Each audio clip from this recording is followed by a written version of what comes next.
تو خاتمہ ایمان کے لیے یہ بہت بڑی آزمائش ہے۔ اس لیے جس کے ساتھ کسی وقت کی زندگی میں نکاح جائز ہو، اس کو للچائی نگاہوں سے دیکھنا یہ حرام ہے۔ اور متقی اور پارسا لوگ جو ہے نا، جنہوں نے اپنے ایمان، اپنے یقین، اپنے تقوی کو محفوظ رکھا ہے، انہوں نے تو ان کو بھی دیکھنے سے اعتراض کیا ہے جن کو دیکھنا جائز ہے، جی بھر کے وہاں بھی نہیں دیکھا۔ عبدالقادر صاحب رائے پوری رحمۃ اللہ علیہ جب خانقاہ رائے پور شریف سے واپس آئے تھے، اپنی ہمشیرہ کی طرف نہیں دیکھتے تھے، اپنی ہمشیرہ کو پہچان نہ سکے۔ کسی نے کہا حضرت یہ تو آپ کی بہن ہے، آپ کیوں نہیں دیکھتے؟ میں آپ کو یہ اپنی بات عرض کرتا ہوں روحانیت کے حوالے سے،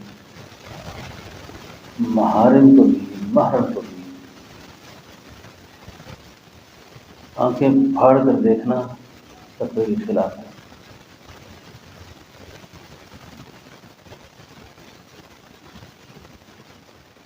یہ مستقل آنکھیں پھاڑ پھاڑ کر دیکھنا یہ بھی ٹھیک نہیں ہے۔ محرم رشتہ ہو، جس جگہ بیٹھ جائے، جب تک وہ جگہ گرم ہو، اس جگہ صوفیاء اللہ والوں کو ہم نے دیکھا سنا ہے کہ وہاں نہیں بیٹھتے جب تک کہ وہ جگہ گرم رہے۔ تو حضرت رائے پوری فرماتے تھے، کسی نے کہا حضرت آپ کیوں نہیں دیکھتے؟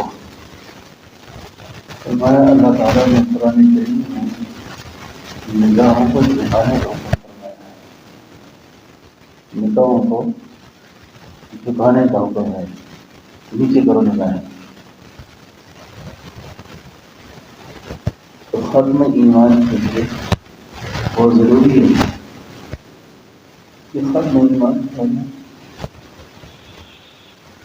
عام طور پر جو بوڑھے ہوتے ہیں ان کی عمر زیادہ ہوتی ہے، لوگ یہ سمجھتے ہیں کہ یہ بہت زیادہ قابل احترام ہے، اور ان کو قابل احترام سمجھ کر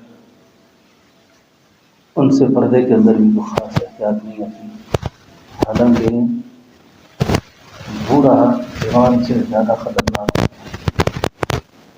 بوڑھے کے اعصاب زیادہ کمزور ہوتے ہیں، بوڑھوں سے زیادہ احتیاط کرنی چاہیے۔